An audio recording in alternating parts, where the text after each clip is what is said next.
And we are back again for the neighborhood film watchers. We are Franklin Football. I'm your humble host, Grant, and I got my man, 100 grand. Set it off, Chris, with me. All right, Chris, that's all the positivity I got for the day, man. That's all the positivity I got for the day, man. Hey, man, I don't understand why you're not positive, bro. Mm-hmm. It's Friday. Mm-hmm. I know you got a couple dollars in your pocket. Mm-hmm. You know what I'm saying? Queen in the house. Mm-hmm. Probably after we get off of this, this live, you're gonna probably go get a little bite to eat. Possibly. Hey, man, come on, dog. But I made the money I need to make for the day. I'm about to go make some more. Man, what? Why is there not anything else to be positive about, my guy? That's in real life, Chris. In the cowboy world, in the cowboy world, Chris, we are bombed out and depleted. Using the words of Dave Chappelle. We are not bombed depleted. We are not walking around with Buck Nasty suit on. We are not. Okay? No, sir. So, if unless you've been living under a rock, anyone that may be watching this today, following in Terry McLaurin's footsteps yesterday, Micah Parsons decided to request a trade from the Dallas Cowboys. You know what? Let me word it differently, Chris. Micah Parsons said he does not want to play for the Dallas Cowboys anymore. He did that in a 2.5-page letter that was done in his notes app that may have been sent to him by his agent. Who knows? I'll never tell. You'll never be able to know. Yeah, absolutely. He'll never tell. He'll never absolutely. tell. But go ahead. But he sent a scarlet letter, a scathing series of events talking about the last I believe it was about a year's worth of events that unfolded. Did you get a chance to read it? I read the whole thing. Okay. Okay, I'm gonna let you finish, but I'm gonna tell you how I took it. Go ahead. So he talked about how him and his agent David Mulligather, recently voted as like one of the best agents in the sport, actually. Okay. Mm-hmm. They approached the Cowboys organization going into last year, hoping to negotiate, get a contract done. But those talks stalled. And then over the last few months, how Jerry Jones, every time he spoke to him, Jerry Jones was treated as an official negotiation. But in Micah's eyes, he was just talking to the owner, because his representation wasn't there.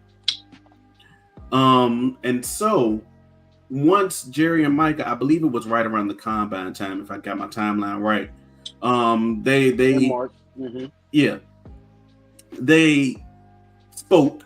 I'm not even gonna say negotiate. They spoke about some numbers that seemed satisfactory on both sides, and the Cowboys side is now like, okay, Micah agreed to that. He has to honor that. And on Micah's side, he's saying, hey, you haven't even spoken to my representation yet. He's the person that's supposed to advocate for me. Let him do his job. How do you feel about this whole saga, Chris? Because I have some thoughts, and I just want to be able to put them all in order. Okay. While you talk about your thoughts and opinions, and I don't find it. This is okay. So I'm gonna break it down in a couple of different ways. One, the Bible says you can be angry and sin not, right? Mm-hmm. And you don't move in emotion. You move out of logic. That's how we move, right? I don't want to offend anybody out here. If it's a female, listen, a woman is an emotional creature, and most men are logical creatures. Okay? Follow me? You follow me?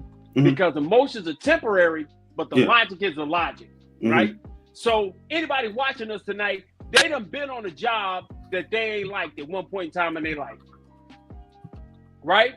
Yeah. They've been at a place that they didn't want to work at anymore, and unless you were contractually bound, right?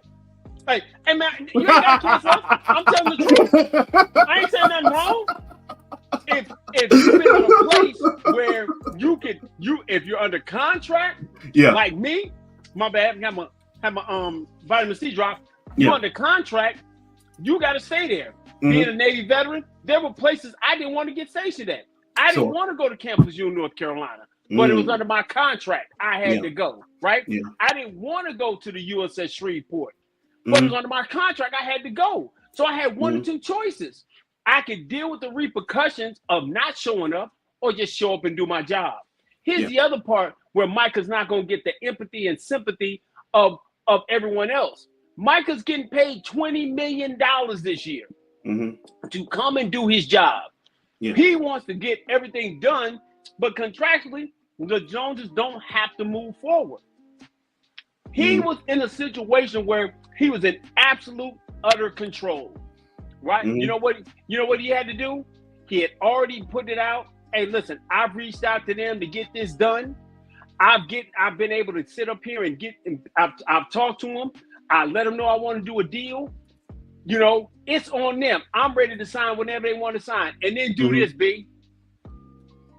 Just shut up. Shut up. Because all the irony was going towards the Joneses. Yo, why are you not doing this? Why are you allowing the brick to go up? Get on your job, Steven. Hey, Howie Roseman wouldn't have done this.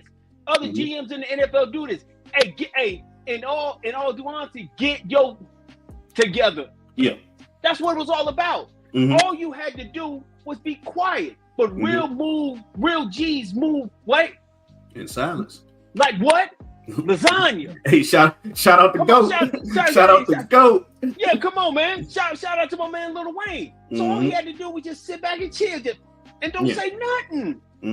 Because he knows, and CD was trying to tell him through the media on the low, hey, man, you ain't got to say nothing. You just fall back. You gonna get what you want. This is how they want to do business. Don't sweat the small stuff. You did what I didn't do. You showed up here, right? Now you go through, you got a little back tightness. Okay, go do some reps. Do certain things you're gonna do and go from there. Let them know the ball's in their court. You said I needed to show up. I'm showing up. I'm ready to do a deal. Right. You talk to the principal. I'm the principal. And I said, hey, you got to talk to my agent. You don't talk to agent? Hey, your man's going to talk to my agent. But at the end of the day, it ain't about me. This on you, dog. And you do that, then Cowboy Nations, then Cowboys content creators, then the rest of the world look like, Jerry, what the fuck is you doing? And so he made this big spectacle. They're not trading him. No, they have him contractually bound. I don't believe they would. They have no. First off, they don't have to do anything. They don't have to do anything. Now, is he the only guy in his class? Is he the only guy in his class that has in the first round hadn't got his money? That should have got his money. Right. Hey, Chris. But guess what? He's going to get more money than any other non-quarterback in the league, and he's gonna be that guy for 6 months to a year. But you gotta keep putting the pressure on them, because you have to show that the culture is changing by the star players, by saying, hey man, don't even say nothing, man. He don't. You know what really would have affected the whole thing? He'd have showed up and said, hey, listen, the guys on this field are the ones to make a difference about what happens us getting the Super Bowl. Front office ain't got nothing to do with that. He'd have said that. Oh snap! Now that shot's fired. And then listen, we focus on winning. We're not focused on winning a media event. We're not focused on trying, to walk around here, be all in the videos, all on the records. We ain't trying to be there. We just trying to get over here and win. Okay, Suge Knight. Yeah, that's what I'm saying. So my feeling is, that's the game you have to play with Jerry. But he just put this. He put all his emotions out on the page. Then once they sign him, now he the one that's got to answer the questions. Hey, Micah, what changed? Why did you sign this? And all he had to do was be quiet. So in my heart of hearts, Micah played himself. And I know Terrence might get out here. His brother might say, "Hey man, hey listen. At the end of the day, you are playing chess. Yeah. You ended up reverting. You had him in check, and all you had to do was be quiet, because he had no other moves. He could talk all he wants to. It wasn't gonna move the needle. He knew what he had to do, and Michael knew what he had to do. So guess what? You go over here, wear your jersey, go work with Britt, go do the different moves you got to do and things of that nature, and be like, listen, man, I'm not going to do anything until he makes this move. They had already said, well, he getting paid $20 million. They threw the man money out there on the street. Mm-hmm. He making $20 million. Man, just be quiet. Mm-hmm. So, and when it first happened, when you first sent it to me, I was outraged. I got my money. Then I just started saying the thing, hold up, check. That's when I talked to myself. I said, hey, check. Yeah. You know what I'm saying? What is he getting paid? Yeah. Is his family on the street? Nah. Lights on? Yeah. Food in the house? Yeah. He gonna have to pay him, right? Yeah. So what is this about? And that's why I said it like that. Mm-hmm.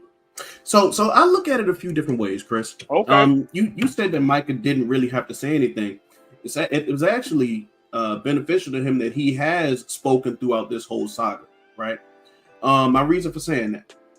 The Cowboys, well, the Joneses specifically, they choose to do negotiative warfare. Negotiative, that's a TI word for the day. Okay. They choose to do negotiative warfare in the media. A lot of those leaks that come from out of the Cowboy camp whenever they are, going back and forth with a player, whether it was Dak and CD last year, anyone else before that, Zach Martin, when he wanted to hold out, and after one practice, they saw that they needed him, et cetera.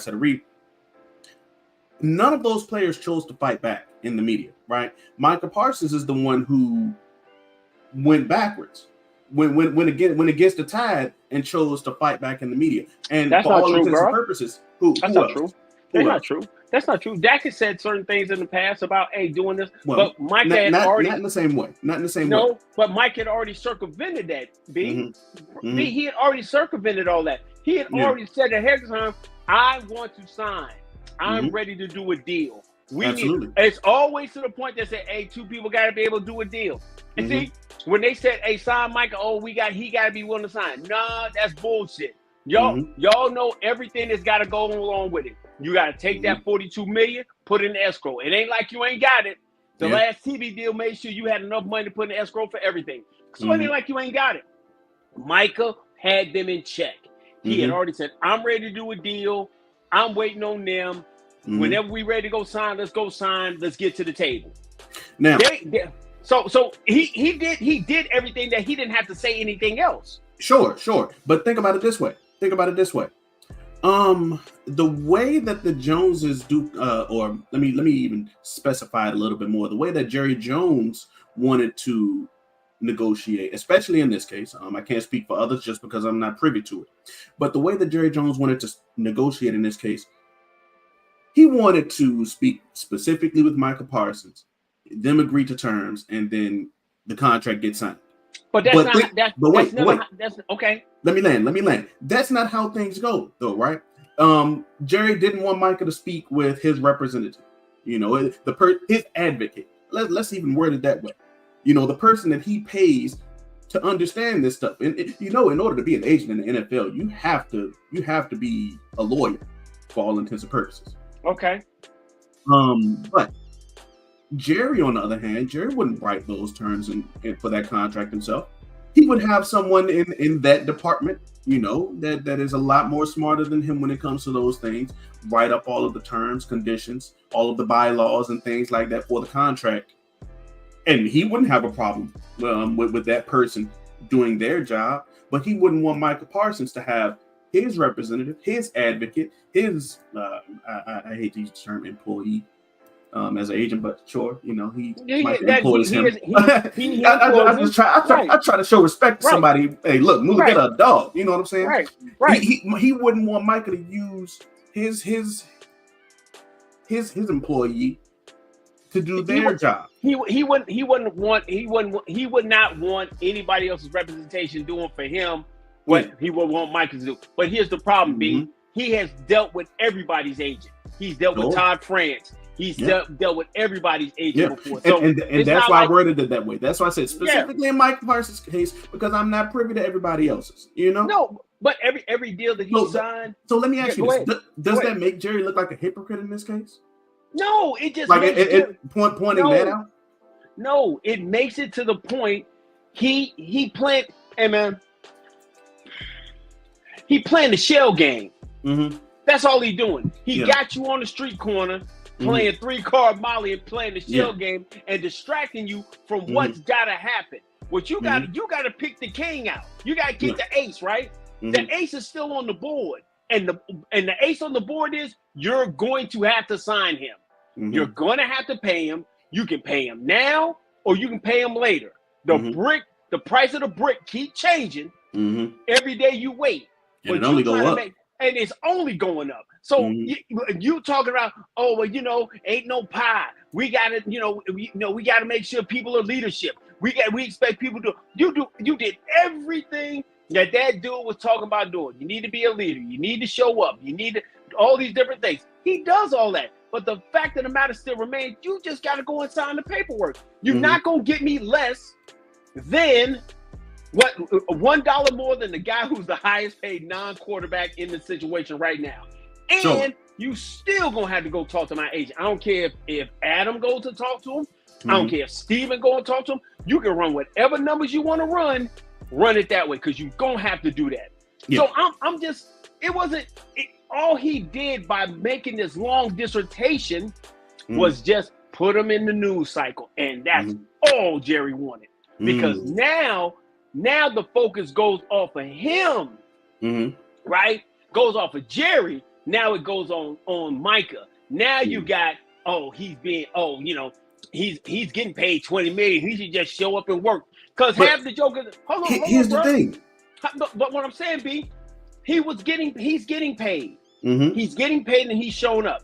All that does, every day that he does, he's sitting there out there, they're looking at it like, listen, because if he's sitting out there, hey, why won't you sign him? Why won't you do the deal? What's the holdup? And they come with all this crickets and he has to want to. Nah, he's here. In the past, I do think this way. I think that Michael is. I said Michael. I think that Micah is he's a person who cares what people think, right? So I think that once his agent reached out to the Joneses. What you mean? Care what you mean? Care what people think? What you mean? He cares what people think, whether it's about him or just in general. I think that he is a person who values people's opinions. I mean, it's a lot of people. Everybody wants to be liked. Everybody wants, But what you mean by he care? Go ahead. But so when apparently this just recently happened, his agent reached out to the Cowboys, and he was met with the response, "Well, Micah already agreed to this deal. We ain't got nothing to discuss." Click. And of course, as his agent, he would feel disrespected. David Milligetta goes back to Micah. Micah then takes that personally. Okay, you disrespecting my agent. You disrespecting me. So in the dissertation I read, it was like we reached back out to him. We tried to get it done in the year 3.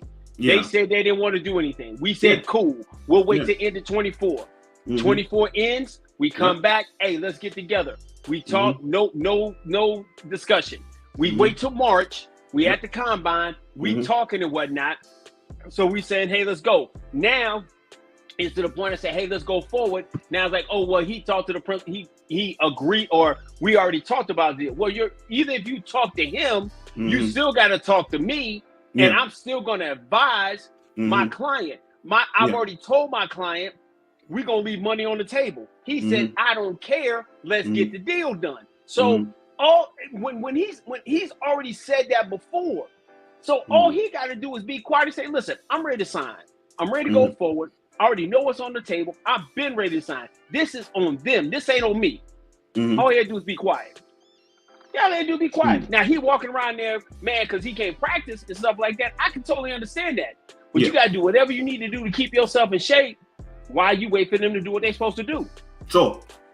Because it's not on you anymore. You have done everything in your power to make this right. There's nothing else you can do. They going to hold it over your head. They going to wait to sign when they want to sign. And if I come in the middle of the season and I have a soft tissue, I say, hey, listen, I was there. All they had to do was sign. And I'd have been on the field doing what I'm supposed to do. So by being quiet, he wins. So they've always done that. But go ahead. Humor me for a second, Chris. Humor me. While I believe that they will get a deal done, and then just like the Browns and Myles Garrett, it'll be like, oh, hey, I was just joking, guys. I wanted to be here the whole time. Hypothetically, potentially, For make believe, if the Cowboys were to trade Micah Parsons, what do you think the value, the trade value? They're not going to trade him, so it's no use to me even getting And, into the fairy and tale land of that's that. why I said humor me. That's why I said humor me. Listen, nobody's going to give you 3 first-round draft picks for him because that's what he's worth. He's worth 3 first-round draft picks. So, we really only have one edge rusher who was traded in their prime. Who? Khalil Mack. Khalil Mack was actually right around the same age as Micah. So yeah, that Khalil Mack is really the only example of a player that was at the top of his game, close to the top of the league. Well, Khalil Mack wasn't really looked at as probably like a top edge rusher at that. Number one. No, at that point in time. Was it Bosa at that time? Was it Bosa at that time? No. Khalil Mack was when they ended up trading him. Khalil Mack was one of the top pass rushers in the NFL. He was an absolute menace. So when the Raiders decided to trade him, and that was after his 4th year. So that trade was the Raiders got 2 firsts, a 3rd, and a 6th in return for Khalil Mack, a 2nd and a 5th. That's really the only comparative trade that we have, because every other edge rusher that has been traded either wasn't as good of a player, was older, or some combination of the two.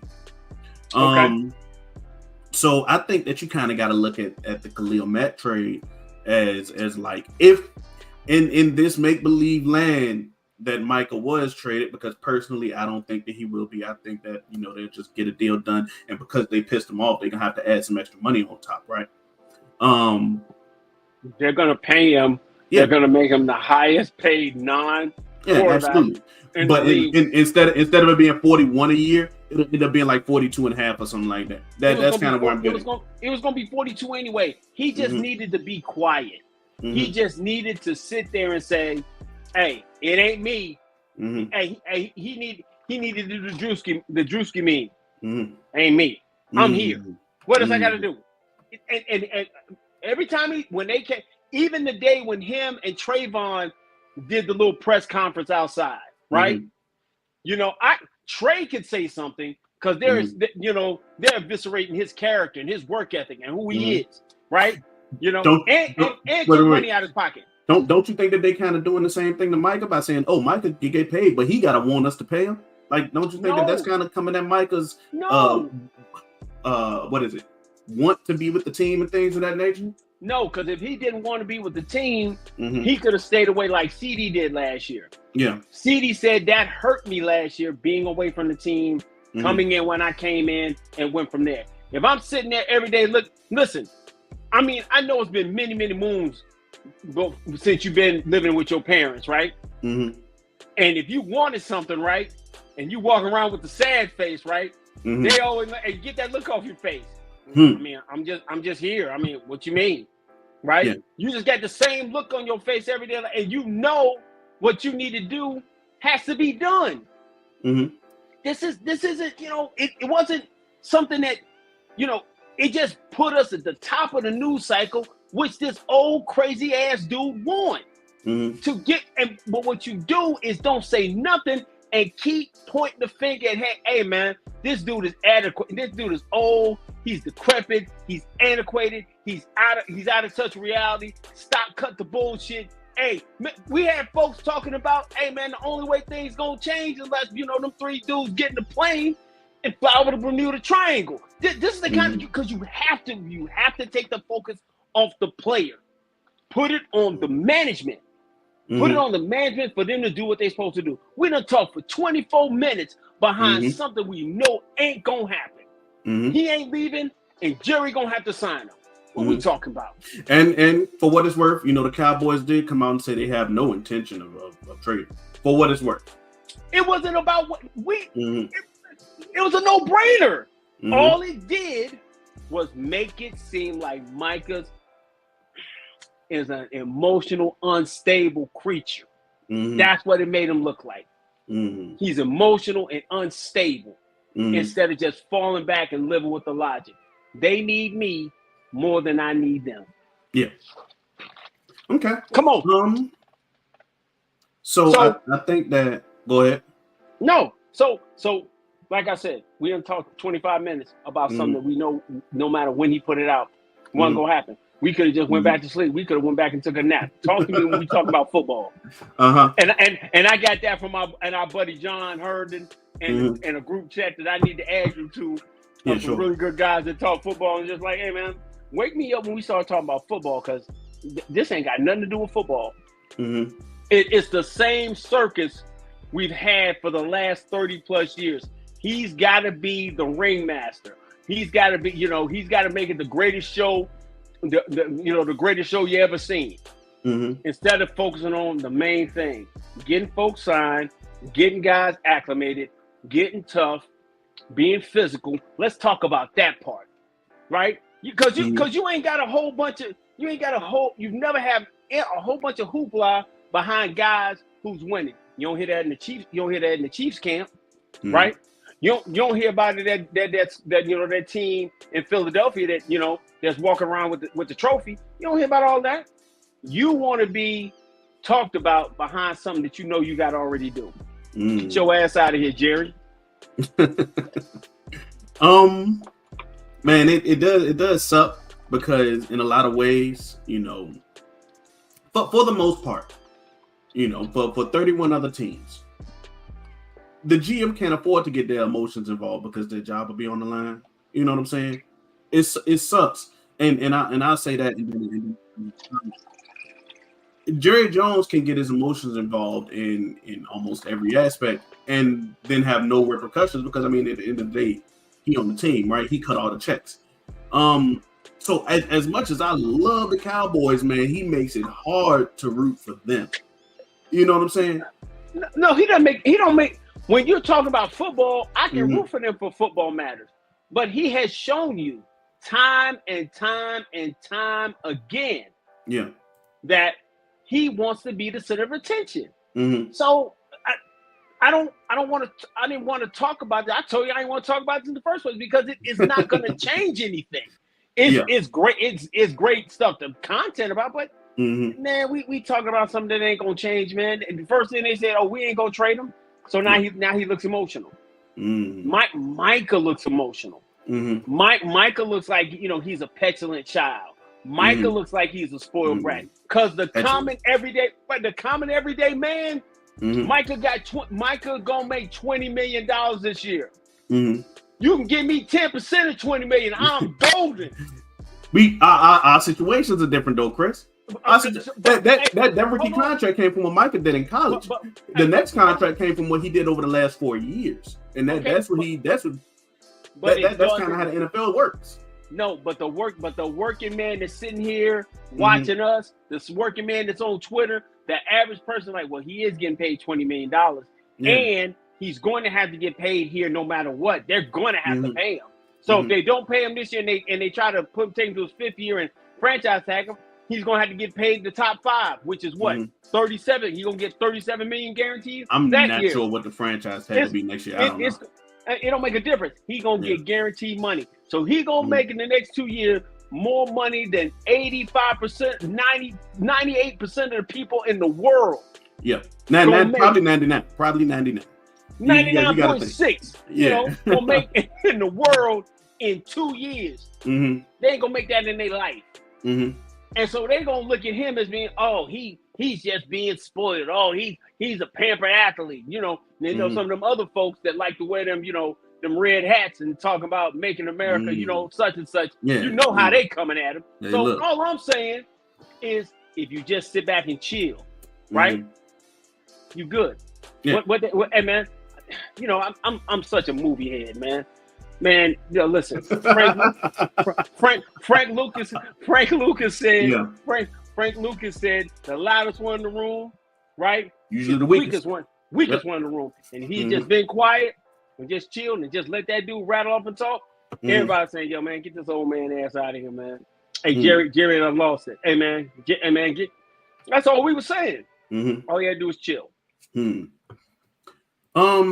So you ready to talk about a little football, Chris? Hey man, I've been wanting to talk about football for the last 30 minutes. You brought this foolishness up with this old ass man. I didn't bring anything up.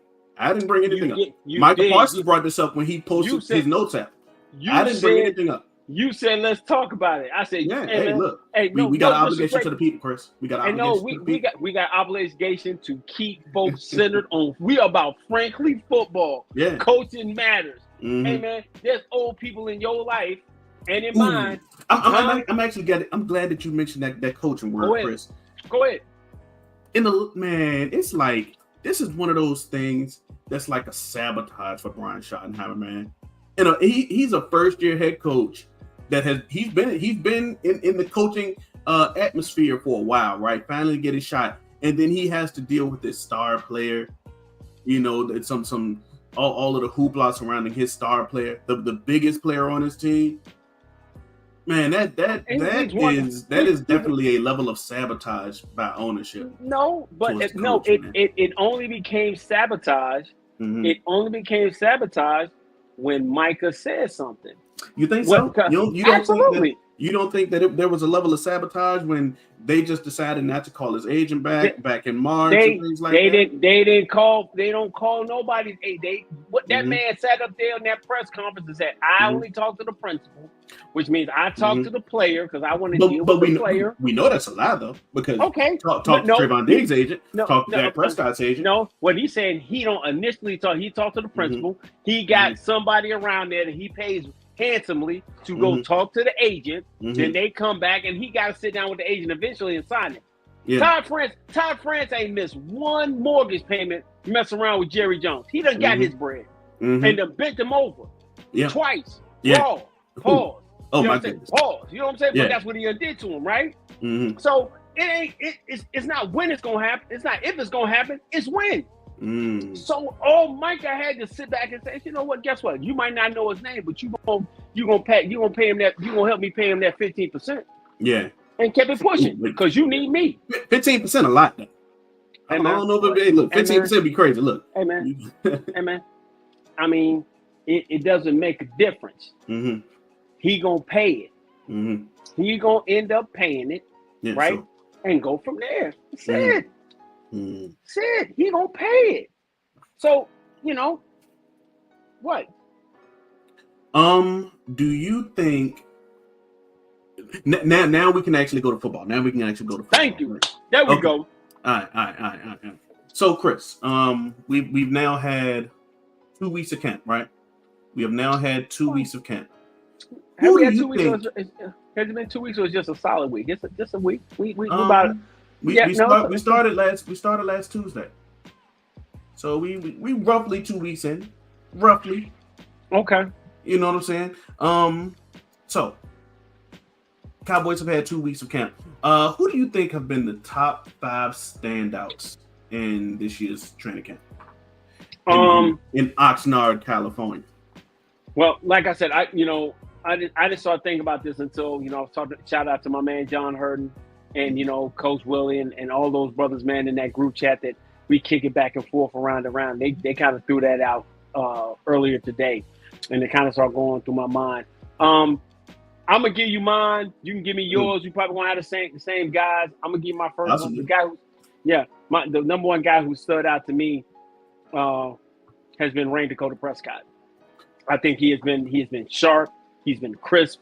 He's been doing everything. He's one of those guys, though, just because. I said the 5. I need the 5 top guys. I understand. Don't get bored with greatness. That's what you're getting bored with greatness. That guy's coming off an injury. That dude ripped the meat off the bone of his leg. He is back doing what he needs to be able to do. He's crisp. He's sharp. He's dicing people up. He's throwing touchdowns all the time getting people straight wide open with easy buttons all day. I mean, everybody running wide open, which makes you wonder what's going on with these cornerbacks. But nevertheless, people running wide open. But Rain Dakota Prescott has been razor sharp. Dak actually wasn't on my list. When I thought of 5 names, Dak was not on my list. Okay. My first guy, I'll keep it on the offense, right?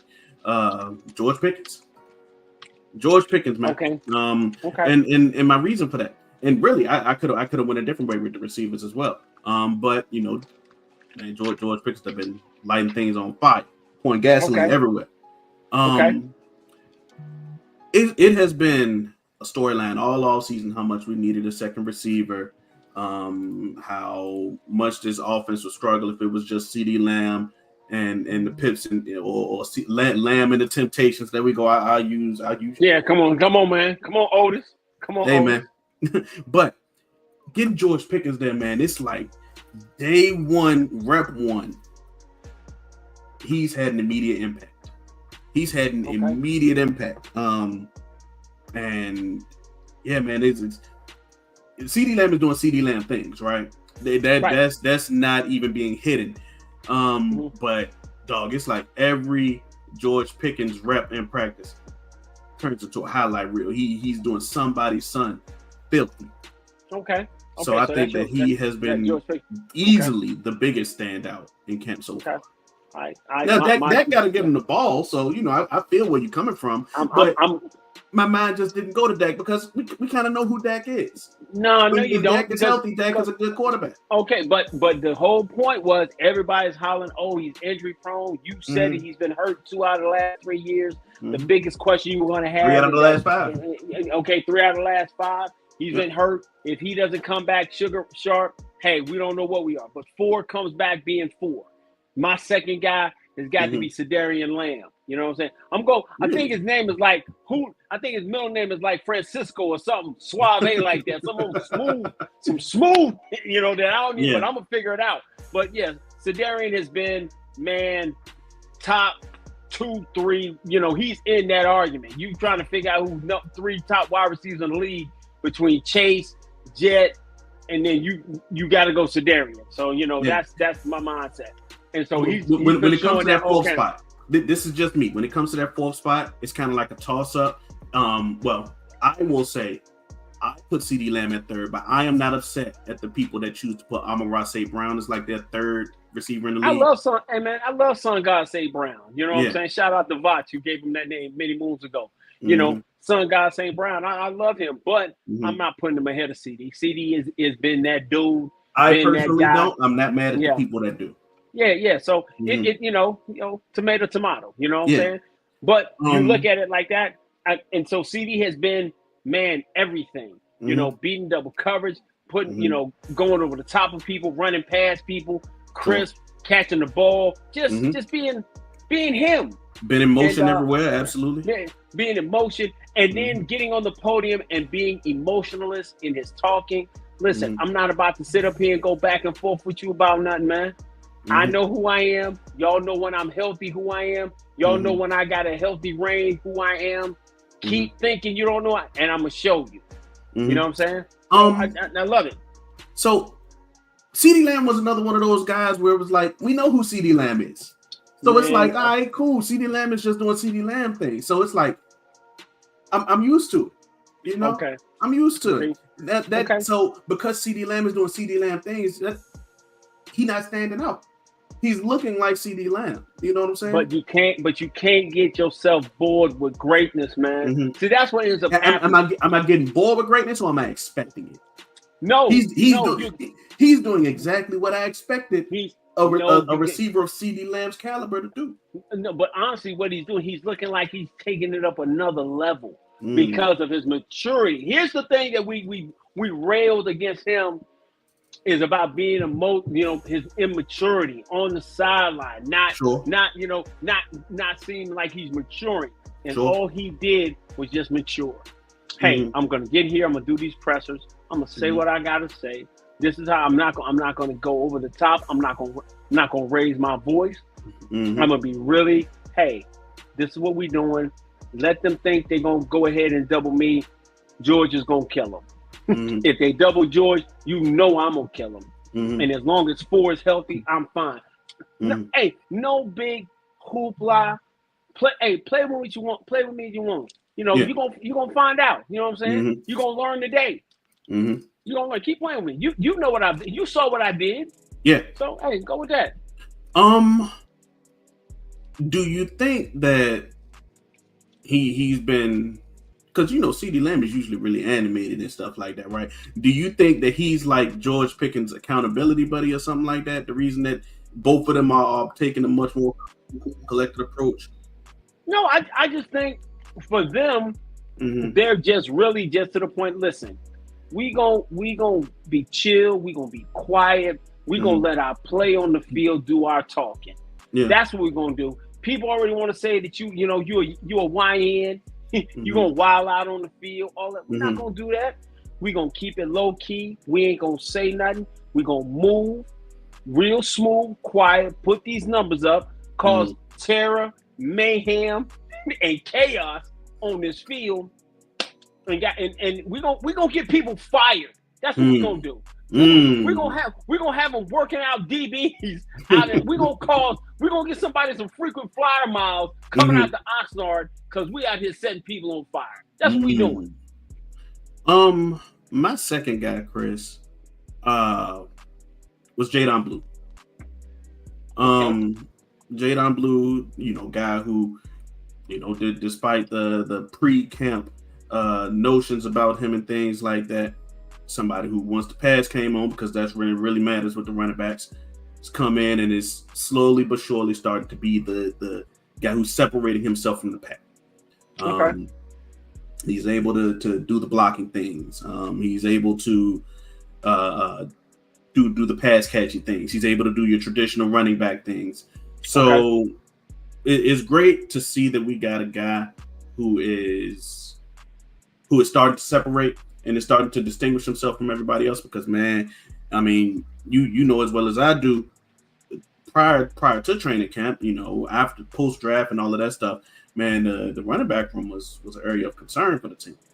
So I'm definitely happy. But I'm happy about that.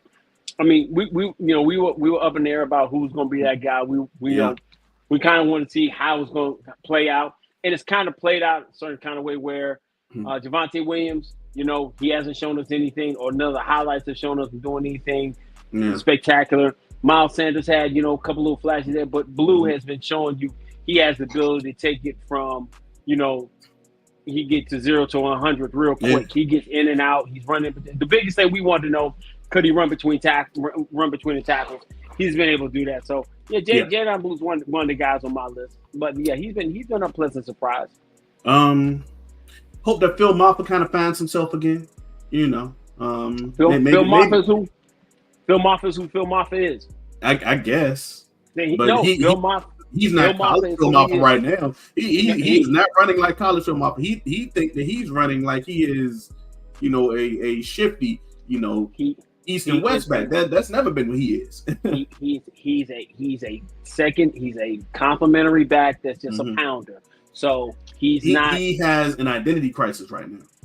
No, he's who he is. He is a second tier back. He's a guy that comes in and gets, he kind of, after the first guy, he need a breather. He come in, he's gonna be steady. He's not gonna do anything explosive. He may run over a guy or two, but for the most part, man, he's a track runner. We said that.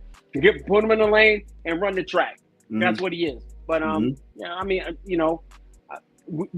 I think we expected him to come in and just be this surprise guy. We thought he was gonna be a poor man's Caleb Johnson.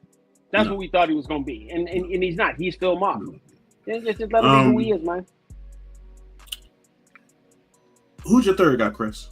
My third guy, I'm just going down in order. So I had Rain Dakota, I had Sedarian Lamb, and I've got George Eugene Pickens. I don't even know what that man's middle name is. I'm just giving him one. Aloysius. George, you know what I'm saying? George has been better than advertised. He has been absolutely better than advertised. And I know that man feels good that he ain't got to be falling on the ground to catch the ball all the time. That's all you got to do. Go ahead and do what you got to do and make things happen in that. You know what I'm saying? So you go. I love what everything you said about George is spot on. He's been a one-on-one nightmare. He's beating coverages over the top. He's a menace in the middle of the field. He's making everything wide open for everyone else, and it's a great situation. Yeah. I agree. I agree with all of that. Go with your fourth guy. I could have a wait. I think I only picked two. George and Blue, right? Okay. That's okay. Who's your third guy? Donovan Ezeraku. I think that he's been someone that's been able to benefit greatly from this camp.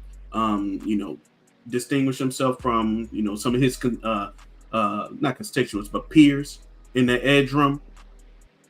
Just because, man, I think that the things that Donovan does, like if you got to take Mike off of the field, you can rely on Donovan to have a skill set to where you could be like, all right, we can get some of those same features. We can get some of those same features. Apache, they gonna do it, man. They gonna do it, yo. He just, hey, man. It's right here. It's right here. I agree with this. I agree with this 100%. Hey, Patchy, if you came in a little bit late, dog, or you caught us on the back end. Hey, you came in about 31 minutes late. Hey, man, you came in about 20. You came about 20. If you caught the first 25, Brandon was gonna make me talk about it, man. But it is what it is, man. Mm-hmm. It is. I 100% agree that we should pay Micah though, Chris. I 100% agree.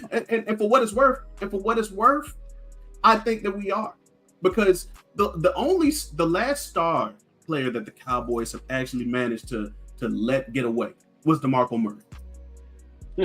I mean, no, they didn't let DeMarco get away. They wasn't gonna pay DeMarco what they thought they were gonna pay him. Mm-hmm. They were to the point, hey, it's all good, Apache, man. Thank you for tapping in, bro. Hey, it's all good. I mean, there's been no one that they wanted to keep that they didn't decide to keep. The problem is, I do think that they wanted DeMarco. I think that they wanted DeMarco. No, they didn't. The price was just too high. Didn't DeMarco get like $6 million a year, something like that?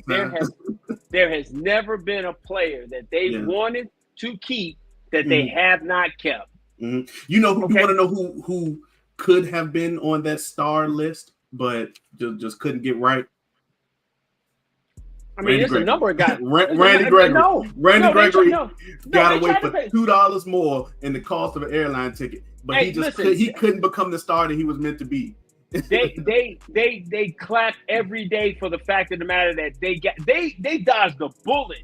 Oh yeah, with not signing Randy Gregory. Here's the thing, but that's in hindsight though. In the moment, you got to remember Randy Gregory came off of that good year where he played like 10 games or something like that, and then he was ready to get his bread.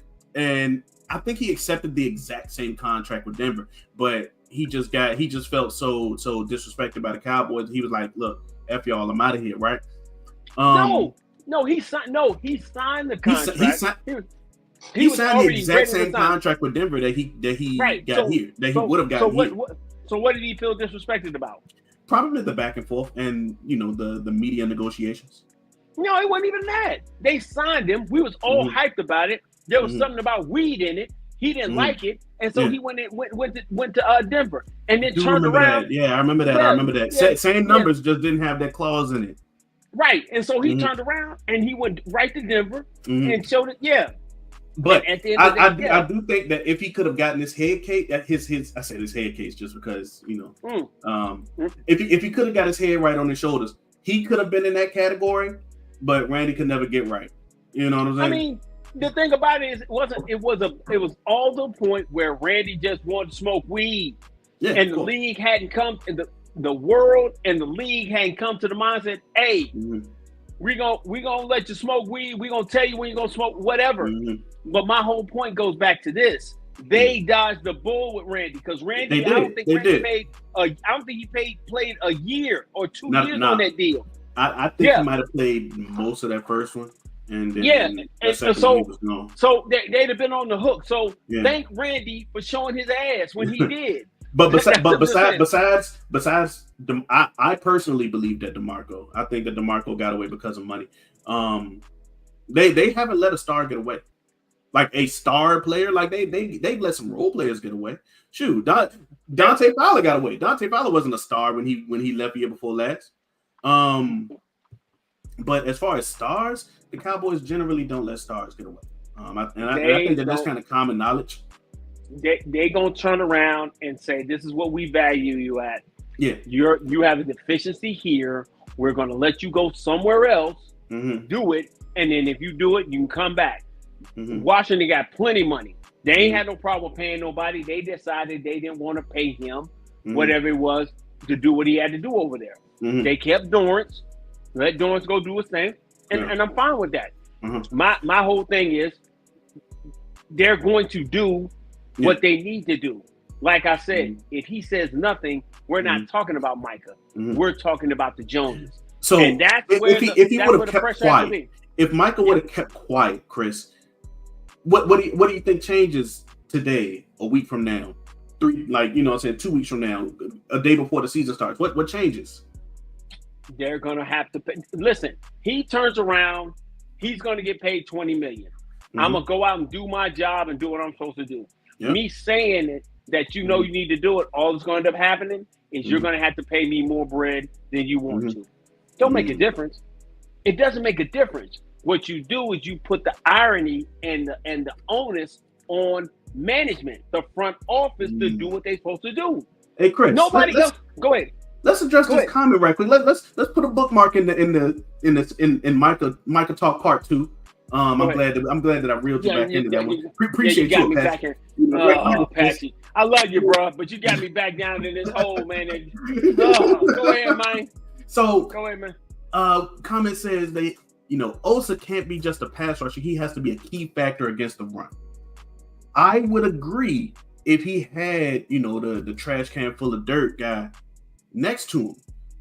Like he don't really got like the effective bodies beside him with like in the nose that allows him to be able to be the threat in the run that he can be. You know what I'm saying? If the guy next to him is small, if the nose is small. First off, that man ain't small.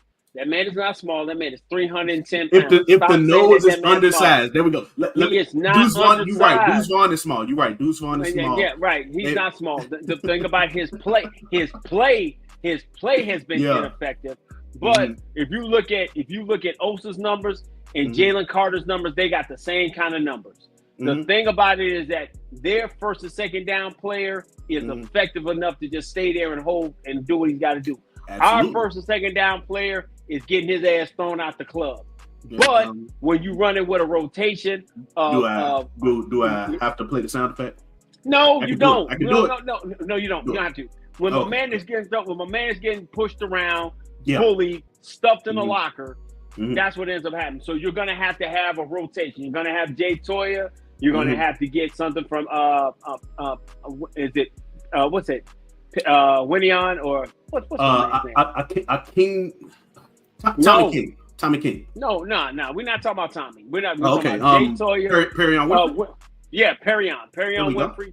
Yeah, you got to get hit. You're gonna have to get that, and you're gonna have to have a rotation at one of being able to do certain things. For sure. And that's what you're gonna have to do. You're gonna go like into the season with 5.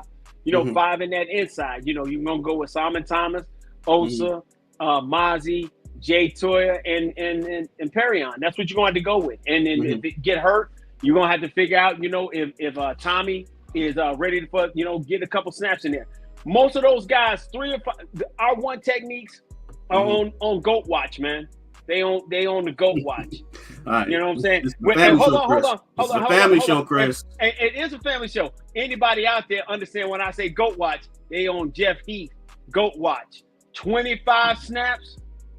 Don't get them over that, because snap 26 is disastrous. Okay? Fall straight off a hill. But them 25 snaps, they're gonna be elite. So that's what we got to get it to. Until we, turn around, more maturity from Jay Toya, more maturity from Tommy. Those other guys can be able to go ahead and fight and be able to be in that rotation to do certain things. But that's what we're gonna need. Yeah, sure. I think that if you can find a guy who just won't get, ran out of his trap, who could stand down 10 toes down in his position, then sure. Also will have, some good games. Like last year against Atlanta, Osa did pretty good. It was against Bijan. And I think that coincidentally, that wasn't one of Mozzie's better games. But then on the other hand, you have Mozzie's horrible games, like against New Orleans last year. Where the whole defensive line had a bad game. Don't just throw all that on Osa. Yeah, it's not that. But hey, Sports Guru, I mean, we appreciate you having an opinion, man, and we appreciate you holding our feet to the fire. So definitely. But I think Osa's going to have to be better against the run. They're all going. It's going to have to be a collective. That's the one thing about Eberflus's defenses. He just doesn't lead it upon the 4 down linemen to go get it. He wants everybody to rally to the ball and be in that game, and that's why it's so important for as B was talking about the linebackers as well as the secondary guys, Yeah. be able to support in the run. But I don't. I think the thing with we have grown accustomed to focusing on what Mozzie isn't doing, and now I understand that Osa is having a good camp, but Osa's in some fights with some dudes on that offensive line that I think that's why he gets a pass, because he fighting against Tyler Smith on one side, and then once they flip him to the other side, he fighting against Tyler Booker. So I think that's why he getting the pass. Yes, he is winning reps. Osa is winning reps, but then he's also getting beat up at the same time. But you recognize that Tyler Smith is a dog. Tyler Booker is a highly touted prospect.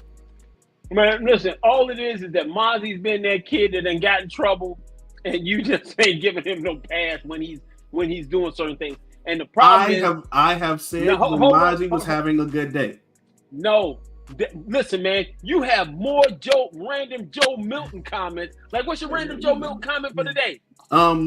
He's super athletic. Hey, he's super athletic. Hey, man, Joe Milton is. I'll figure it out. No. Hey, man, Joe Milton can really do a backflip, man. He can. Hey, man, I ain't seen that yet. You Chris, seen it? I gotta watch it. See? So you're gonna go for the random Joe Milton thing. Hey, look. I always say, go ahead. Every practice, you gotta have a random, unnecessary Joe Milton compliment. But you're gonna do right. You're gonna do that, but you're not gonna have any kind of. Mozzie's gonna have to turn water to wine, feed the 5,000, walk on water. When you say he ain't done. He ain't done. The woman didn't touch his garment. See, you was this close. You was this close. The woman didn't touch his garment. Yeah. Yep. That's it. Justin Parsons to Philly. Shaheem, I don't like you, bro. I don't like you, Shaheem. Why you here? Hey, that's your man. That's your man's though. That's your man's though. That's your man. Oh, what are you doing here? Hey, man. Yeah, all right. Hey, Shah, thanks for coming holler at us, dog. Of course. Mozzie is equivalent to Taco. What do you think about that, Chris? I don't agree with it. I don't agree with that at all. I don't agree with that at all. I don't agree with that at all. Just different missions, different missions.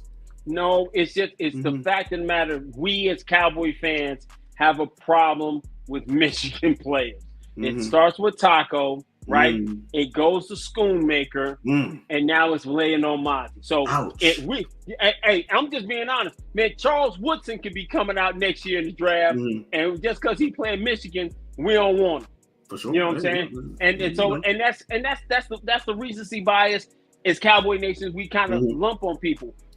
But hold on. Here's why I will give Mozzie at least a little bit more credit over Taco. Even as a prospect, Mozzie Smith had project like vibes to him. You know what I'm saying? Mozzie needed some work. Taco coming out. People thought that Taco was going to be okay. Now we drafted him too high for what it's worth, but people thought that Taco was going to be okay. And that's the problem we have with Mozzie. Because you took Mozzie in the first round, you expect Mozzie to be a first round talent, even though what he got picked at is a second round. So honestly, if Mozzie was in the 5th round, we'd be like, all right, we got a Michigan guy. Hopefully he can come together. But because he's a first round talent, he's a first round pick, we want him to give us first round results. And he hasn't been able to do that. The game is the game, right? The game is the game. Hey, man. Like he said, man, he don't necessarily love football. He just like hitting people. That's the problem when you're a first round pick. And the Sports Guru said that Taco didn't have 3 different defensive coordinators. See, right? I agree there too. Yeah, that is an excellent point. Yeah, but wait a minute. I said that. You looked at me like I had a third eye in the middle of my head. I? No, it won't that you had a third eye. You just had some lint in your second eye. Oh, that's what. Okay, that's what it was. Okay, I understand. Thanks, Sports Guru. Appreciate you looking out for us. But dog. no, I agree. But at the same time, this is around that. The third year for D tackles is a few positions actually. Year 3 is where you expect him to either piss or get off the pot. So yes, this is a very important year for Mozzie. It's a huge year for him. I think, like you said, year 3 is huge, but also going against an elite guard center guard combo every day, he out there getting his ass whooped. I only worry about now. If I start seeing him getting his ass whooped against the Rams, Now the Hey, man. Rams do got some dudes. You got to remember the Hey, Rams man. do got some Hey, dudes, listen. man. Hey, They listen, got Jared Verse was out there balling. You No, know what I'm saying? not, but not on the offensive line. So Yeah, my yeah. whole Oh, thing yeah, about yeah, it, yeah. right? My bad. Yeah, so I'm saying. Apologies. So if he got there and start getting his ass whipped on Tuesday, you know, I'm gonna have my baggy denims on. Mhm. I'm gonna have my flannel, and I'm like, the good times we made us laugh. You know, it's gonna be so hard. For sure. I'm gonna be walking around, you know, with my Boys the Man on. That's what's gonna happen, bro. I do think that, man, I can't remember. Do the Rams got any like dogs on the offensive line? I can't remember. It don't matter who they got. If he gets his ass whooped by the Rams, we're gonna be like, Mozzie gotta go. Yeah, it ain't gonna look good. It ain't look. Hey, Mozzie got 2 preseason games. And I remember telling you this. Mozzie got 2 preseason games. He's got 2 preseason games, or I'm gonna come on here with a flannel and some baggy jeans and a cane. You know what I'm saying? For sure. That's why I'm gonna be doing it, right? So remember we was talking about guys who stand out of camp. My last guy that I mentioned was Donovan Ezeraku. You got him. So who's your fourth guy? Maris Leofau. Okay. Maris Leofau is somebody that has been benefiting a lot from Overshown not being able to practice. You know, not being, you know, and Overshown probably gonna have to be one of them guys to, you know, eat a little bit of turkey before we can think about him even playing the game, right? And man, ain't nothing like some turkey, stuffing, and gotta get some collards, and gotta get that, and you know, get some cornbread. Yeah. I don't want to see that joke until Thanksgiving. After Thanksgiving, there we go. After Thanksgiving, man. If you're not familiar, when anyone gets hurt, it don't matter if they stub their toe. You know, if it's on ACL, you know, anything. If they got ACL work, I want to make sure it's after Thanksgiving. Don't stubbing your toe, you gotta get back on the field. But when you get major injuries, especially with your lower body, your knees, your ankles, you know, unless you like Rain, you know, you come back and get the meat put back on. I don't know what they did, but anything like that, I want to give the time so you can be effective and do what you do. Yeah. So I just think that with Overshown, there we go. I lost that thought heavily for a second. With Overshown being out until, like you said, Thanksgiving. Yeah. Maris Leofau was somebody that benefited from every snap in this camp.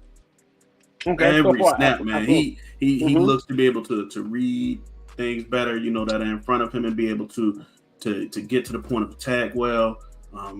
He just looks like if we were to put him at the mic, you know, if it's not Kenneth Murray, then he'll be able to do well. Now, granted, you know, this is his second year. You know, he was a rookie last year, so you know how I feel about rookies. Yeah. Hey man. Go ahead, man. I'm judging. Yeah, hey, brother. Come on, go. Yeah, you got it. But I think that if Kenneth Murray ends up having to do something else, because he's a vet, you know, he's a bit more seasoned than most of. I think Kenneth Murray might be in the league the longest of the whole linebacker room, if I'm wrong. I mean, he might be the longest, but I think if you get him to just line people up and just let Maris do what he does from an athletic standpoint, it works out for everything. It works out for the football team, and it helps him, you know, play fast, play physical, things of that nature. I think Murray, you know, Murray's doing, you know, Kenneth Murray's doing what he's supposed to be doing. Like you might, if Murray isn't the Mike, then he'll be a great will for us. Like if you want, I said if Murray isn't the Mike, then he'll be a great will for us. No, I mean, no. Murray is your Mike. You need a fluid, athletic guy. That's what Leofau is. Leofau is that guy. Now, what makes you at your most optimal level, they get you to your Voltron. You know your Voltron level is if you got Maris and you got Overshown. But like I said, you might not see that until eat a little turkey first. Yeah, we doing brisket this year, so that's what we doing. Yeah, we doing the brisket. I might stop back. Hey man, you always welcome. Always welcome. Matter of fact, I'm coming your way anyway this year, so yeah, we'll go. I love to hear it. Chris, who's your either fourth or fifth camp standout? my fourth guy. I'm staying on the. I'm gonna take one of your guys. I'm gonna leave you with your guy with Izaraku. I'm gonna go with Trayshawn Holden. Trayshawn Holden has been that guy who is he about to have folks, out there, filling out applications, man. People gonna start getting, being a manager at Lowe's, hanging out at Enterprise. Avis is hiring, man. I don't think nobody's gonna end up being at Amazon because they made a couple dollars, so they might be able to buy Amazon franchise or route. But Trayshawn Holden is letting this wide receiver room that has 1, 3, and everybody else. Yeah. He's come and told Jalen Tobin with that number 1 jersey. He's been like, "Hey, yo, my man." I'm gonna let you finish. Hey, man, when a man come and hit you with that, "Hey, yo, my man." Look, excuse me, brother. Excuse me. Excuse me, brother. He on that 4 and 5. You in my seat type thing, and that's what it's looking like. So, Trayshawn Holden is showing that he is got the pedigree for it. He's got a sponsor, and he's got the physicality that if God forbid something happens to them other two, he can step up in that place and be able to do certain things, and that's huge for sure. Because if something happens to one of them, you're looking at Holden to come and have the athleticism and the tenacity to step up in those areas. So your top 3 right now, as we've all said, is CD, George, and Jonathan Mingo because of the draft pick status. And now I think it's Trayshawn Holden that's pushing, even though he's pushing touchdown leading 2024 touchdown leader. There we go. Very hard. He's definitely getting that brother, closer to the door. For sure. That was an interesting one. I actually didn't think about Holden because I didn't start seeing him until 2 practices ago when he started being a contortionist. That was the word that I used. That's indeed. word of the day. Indeed. Yeah. His Madden Spectacular catch rating was a little bit up that day. You know what I'm saying? He was doing the same. Absolutely. So that's actually a good one, man. I think that if Holden comes around, if Holden comes around and is able to stack good days on good days, then dude, he's gonna mess around and make things very uncomfortable for guys not named Lamb Pickens or Turpin. Everybody else, Yeah. Well, Turpin got another job, so right. The game is the game. You know what? You're right. The order is Lamb, Pickens, Turpin, then Mingo, and then somebody else. Yeah. And I say that because, like I said, Turpin's roster spot is kind of solidified because he got another job. If Turpin wasn't the return guy, then we could be having that uncomfortable conversation. True. Yeah. We could talk about that in a second, actually. Ooh. No problem. Hey, Sports Guru, man. two guys that I don't. Hey, man, when you hang out with us, man, you knew that dude was gonna talk about them, man. 2 guys that I just can't catch a break from me, huh? Hey, man, not at all. Not at all. My last guy, Chris. Wait, did I get 5 or did I get 4? You gotta give me your 4th guy. Mine was Trayshawn Holden. Who's your 4th guy? I gave you Maris Leofow. Dang, I think I only gave you 4. Oh, okay. My last one. If I'm gonna pick a vet guy, because I've mostly picked guys that are either new to the team or young guys, right? Dante Fowler, Chris. Fowler was able to come back to this team, and he's only like 28 or 29. Dante Fowler ain't even 30 yet. Right. And just showed why he was such a highly touted draft prospect. He went out, balled out in Washington, was a double-digit sack guy there, made you wonder why we even let him go in the first place. He just wanted to follow Dan Quinn, probably. Absolutely, yeah. And, man, he has been just a force. He's been a force, man. So if I was to pick a 5th guy, I would go the vet route. Pick Dante Fowler, man. Okay. Dante Fowler. My 5th guy is in that group, man, that people act like they're not even over there. But I'm going with Kyer Elam. Kyer Elam has been the one DB that I can kind of trust because, Mhm. you know, Deron Bland has been off, you know, taking care of being a father. And I Yep. totally understand that. That's a Yep. great spot. And he's doing his thing. Kyrie Mhm. Elam has still been able to be consistent, showing that he's out there to be able to make plays. The problem is that you can't cover them all. And that's why you can, you know, you always see somebody else chasing it, but it's not Kyrie getting Yeah. smoked out there. It's Sure. it's other guys. But Kyrie Elam has been my standout in the secondary for me, Mm. and doing his thing, and you know, just solidifying that secondary for me. That I've got two corners, and my other one, he probably sitting on the couch right now, probably watching, you know, Fantastic Four. He probably just went in and bought it straight out. Uh-huh. He didn't want to go to the movie theater, and Yeah. he's not doing a lot of talking. Like, yeah, this is a good movie. I enjoy it. It's very well written. Well, you know, he probably still hanging around the Dallas area, you know. Sure, I'm here. You know how Gilly get down. Yeah, you know? absolutely. You know. Absolutely. Wait a minute, Stephon. Let's be more specific. Stephon Gilmore, the other little dude, is a mascot. I'm talking about a guy who's the actual player. You know. Yeah, what I'm saying? there we go. So Chris, here's the thing with me. You know, Sports Guru brought up two guys who, you know, can't seem to catch a break from me. Deuce Vaughn and Kalen Carson, excuse me. Oh, okay. It's crazy, Chris, how Deuce Vaughn was getting all of these highlight reel runs when the pads wasn't on, and guys could just, you know, tag him and he would just run through it, right? But then as soon as the pads came on, the first day he didn't get any reps. So I was actually befuddled when on the second day he pops up with a hamstring injury. I was confused. I was taken aback.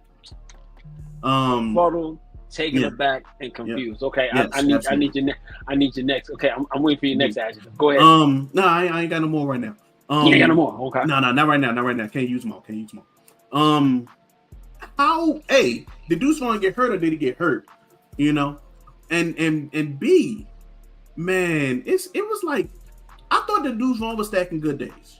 Honestly, you remember before they put on pads, I was like, man, look, things can get sticky if Deuce Vaughn is getting some reps when the pads come on.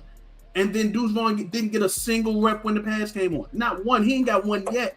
They'd have been in the pads now for 6 days. Hey, man, you know, I really like this level of fake concern you showing for Deuce Vaughn. This is a concern. I'm concerned for the running back room. Not Deuce Vaughn. Don't get it twisted. Chris, do not get it twisted. I'm concerned for the running back room. No, because listen, I have proof and receipts of you saying I don't even know why they talking to this dude. Yeah, thank you. I didn't use that word. I didn't use that word. Yes, you did. No, you didn't use that word. Yeah. You used some other words that we can't say across these airwaves. I said that somebody who might not even make the team. So what does? But then the first week of camp happened, and I was like, oh, they actually giving him some reps. These reps don't mean anything because pads aren't on. Unless he came out and looked like a mixture of Barry Sanders and Derrick Henry. You didn't want to say Derrick Henry. You wanted to say the other one. No, I wasn't gonna say him. I was gonna say Barry Sanders and Derrick Henry. He wasn't making this football team. Sure. So if he's trying to rest up, or my thing with him is, it doesn't matter what he does against us. We know he's a training camp all-star. It only matters next week. That's when it matters. Then next week when they put the pads on, starting on Tuesday, that's when it matters. That's when it really goes down. So it doesn't matter for that right now. So hey, I want Deuce to get healthy. I want to make sure Deuce is well rested. He got the Tim's unit on. He got the leg boots on, and he's ready to rock and roll on Monday and Tuesday when the Rams come to town. Hopefully, that's all. I hope so. I legitimately hope so, because, like I said, coming into this, I was concerned about the state of the running back room. I have no concern about Deuce Vaughn at all. You didn't have him as being a factor. You were worried about Javonte Williams. Yep. Miles Sanders. Absolutely. Jaden Blue. Yep.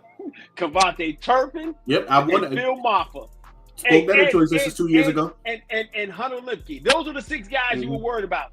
Absolutely. Anybody else, man, you just out here to get a couple reps, get sweaty, and get your workout on. The game is the game. No, the game is past him. Okay, he will be able to put on his resume. Like I said in shows before, I was an NFL player.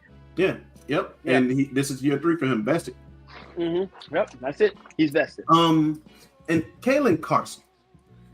The thing about Kalen Carson, Chris, is I think he needed the reps for real because he was gonna get them. DeRon Bland is out having a kid. You know, great experience. I've heard that it's great. Personally, we don't have any yet. Hoping to have it happen, right? We don't have any yet. You don't have any. I got 5. I'm good. There we go. Yeah. Hey, man, you know that roller coaster he on. Hey man, salute. You know what I'm what I'm saying? I'm happy for him, and I know it's gonna come down the road for you and the Queen. So I'm totally excited. Yeah, absolutely. Absolutely. Yeah. But here's the thing, Chris. Kalen Carson was lined up to get a whole bunch of reps against a whole bunch of good receivers, right? And then he got hurt, man. So I'm hurt for him. I feel sorry for him, man. Oh yeah. Because as much trash as I talk about him, what was he last year? Oh, he was the camp darling. No. He was a rookie. As much trash as I talk about him, he was a rookie. Yeah, he was a rookie, but he was the camp darling. He was the guy. Oh my God, we found one. We got another one in the 5th round. But at the same time, you know, around that time. My bad. Yeah, but around that time, you know, CD wasn't around, and you know, and you don't judge rookies. So no. I'm saying around that time, he was guarding up guys not named CD. Just like you said. And yes, as the season went on, I mean he's a rookie. You know what I'm saying? That first year, figure it out in year 2. You know what I'm saying? Get it where you fit in. Yeah, as much trash as I talked about him, figure it out in year 2. That's why I gave him the benefit of he needs this camp. I didn't get that benefit of Deuce. Deuce in year 3, Chris. I ain't get that benefit of Deuce. Hey man, you ain't been giving benefit to Deuce. You ain't never gave Deuce no benefit. But I understand where you come from. He didn't need this camp more than anybody else. Absolutely. He didn't I feel sorry for him. I feel sorry for Kyrie and Chris. Hopefully he can come back, you know, next week or something like that. What is his injury anyway? Hyperextended. And I said Kyrie Elam, I meant Kalen Carson. Yeah, he hyperextended his knee. It's a 4 to 6 week injury. Yeah, he ain't gonna practice no more. He ain't gonna practice no more until you get ready to play against the Eagles, and you know that's what I'm saying. Do football stuff when you know you need it. You know you got a guy who you're gonna count on in the season because you know he's part of the 4 brothers who are hurt. You know what I'm saying? Diggs, Ravel, Butler, and now he's on it. Yeah. So because he's hurt, you know you're gonna need him going into the season. And you want to get those guys, scattered in as we get closer to that midway point. Yeah. And you're gonna need them those first 7 because it's a murderous string of games, those first 7.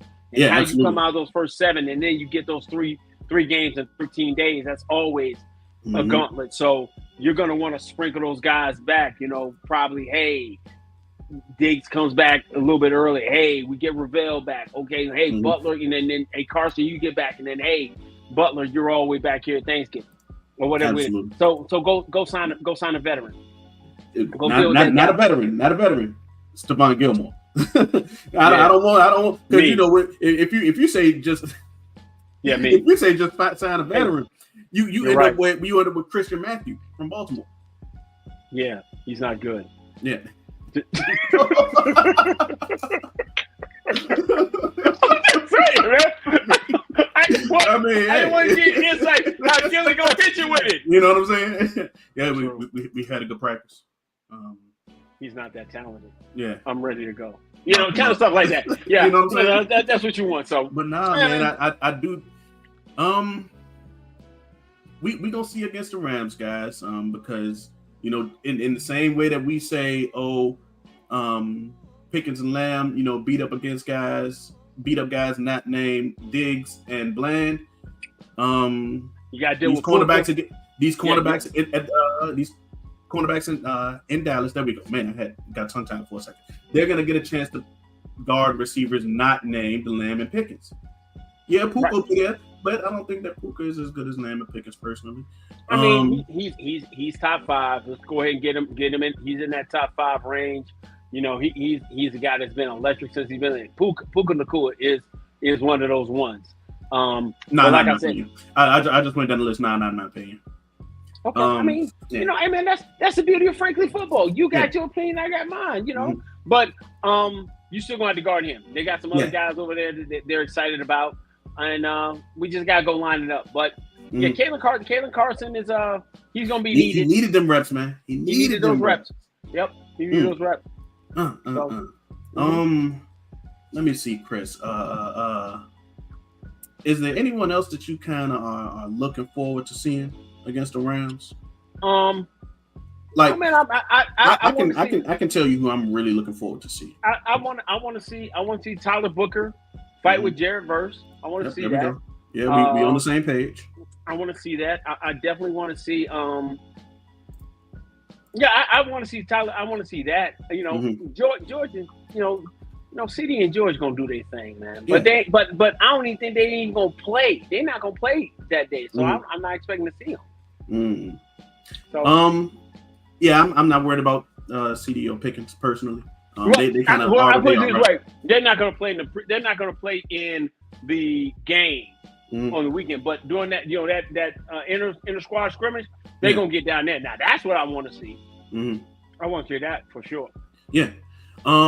I'm looking forward to, just like you said, I'm looking forward to these linemen. I'm looking forward to seeing Tyler Guyton against whether it's Jared Verse or Kobe Turner. Well, I don't think Guyton's practicing, so I'm not worried about Guyton. You're talking about Tyler Booker. Guyton is wait. Yeah, Guyton's out. Yeah, he's gonna be out for a while, isn't he? Yeah, he's gonna be out. Tyler Booker is probably gonna be against Puna Ford, if I'm just using my memory correctly. Probably Puna Ford, or maybe even Kobe Turner if he kind of works inside a little bit, right? Yeah. I'm looking forward to seeing Tyler Smith beat up on all of those guys. Jared versus a dog. Kobe Turner's a dog. You know what I'm saying? So I'm definitely looking forward to all of those guys. Yeah. I mean, if my interior offensive line does what I expect them to do, it's gonna be a good set of practices. So I'm definitely looking forward to those. Yeah. And like I think Guru just said, they're gonna make you be disciplined. They're gonna deal with your eye discipline. Make sure you stay in that. So they're gonna get some things thrown at them. So I'm definitely looking forward to seeing that part. Absolutely. I do think that hopefully the Rams kind of show you a little, I don't want to say a little bit of trickery, but show you some things that aren't bland. I just want them to show me something, because I think with the moving and shifting and formations, that's one thing that has always hurt us when we play those teams in the regular season. And once we get, because some folks, Kellen Moore, want to just put a guy over here and don't move him, or he want to do a whole lot of motion and then he don't do it in the season. So I definitely want to see that happen in practice, and how we start working against it and getting better at it, and not being tricked, and being able to be disciplined to do what we're supposed to do. So I'm definitely with that. And then like I said, I do want to see these cornerbacks. Going against Puka. They do got Devontae Adams over there now. Devontae Adams is over there, but he's kind of old. Ain't Devontae like 32 or something like that? Devontae is seasoned. Yeah, there we go. I have a problem with calling a man old at 32. I have a real problem with that. Football wise, he's not the guy. But he still knows how to get open. He's still a route running guru. So he's gonna get his opportunities and things of that nature. Yeah, absolutely, man. And then I do want to see how this is kind of like a defensive thing as a whole. How we play the run. Oh, absolutely. I mean, if we play the run the way we hope they do, then we can probably get some good positive tape for my man's, and he ain't out here, with his feet in the air. I just don't do it. I already know what you're trying to do. Don't even try to do it. Don't even try to switch it. Uh-huh. See, hey man, hey bro, don't Yeah. do it. Yeah. What I As do? long yeah, I ain't I do just nothing. don't want. No, I I ain't know do what you're nothing. trying to do. And man, I hear clicking going in the background. I just want to be able to I have have a some. computer, Chris. I have to click. You don't have to click, but I want to have some good reps from Mozzie, man. Yeah, yeah. In the deep, in the I deep hope so. I hope so because mine's been going to get some dogs, right? Tyler Smith, Tyler Booker, Cooper Uh-huh. Beebe.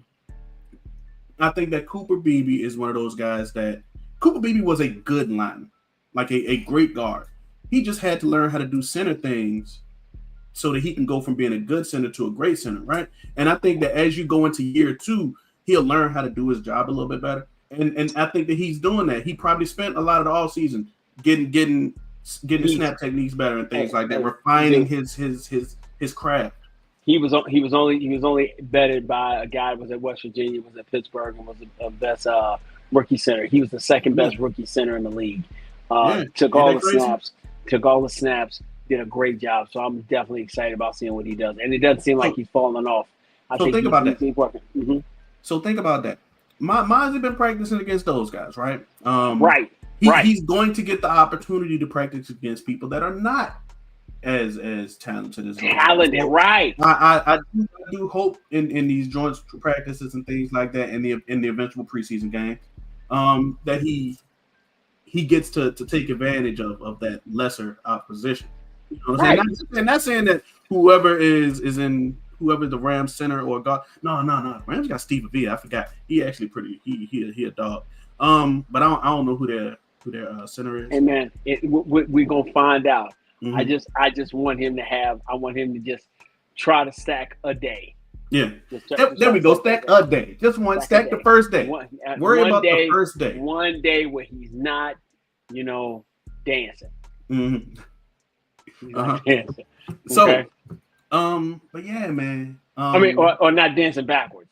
There we So go. I don't There we want to go. dancing backwards. Backpedaling. He in the corner. Why he backpedaling? Hey man, I don't want. I don't want to He feel ain't no like corner. I don't want to feel like he moonwalking. You know what I'm saying? I don't need I don't need him to be a smooth criminal. I don't need him doing none of that. That's a good one. That's a good one. Yeah. But yeah, man, I do think the run stopping as a whole is a defensive thing as a whole. But yeah, man, I want Mozzie to succeed because if Mozzie succeeds, then the team has a better chance to succeed. You know what I'm saying? And Absolutely. if Mozzie succeeds, then you don't bust on a first round pick. Another one. You know what I'm saying? You know. Can't Okay. missing on the first round pick will set you back, Chris. Hey man. Missing on the first round pick will set you back. Hey man, as long as he's progressing let's just do it like this. Stack the day. Stack a day. Stack a a day. Stack a day. That's all I There we go. You got anything else, Chris? No, man, we good, man. Hour and 27 minutes, 24 of those 27 minutes, man. Mm-hmm. We talk about nonsense. But we got nonsense. You got to pay your hairdresser, Chris. No, man. No. Got to pay your stars, man. Hey, man. Hey, don't. You trying to get me? But I'm disciplined. I'm disciplined. So, hey, man, hour 28, man. Thank y'all for rocking with us on a Friday night, man. Y'all could have been anywhere in the world, man, but y'all came to kick it with me and my man. And like, share, subscribe, man. Drop a comment.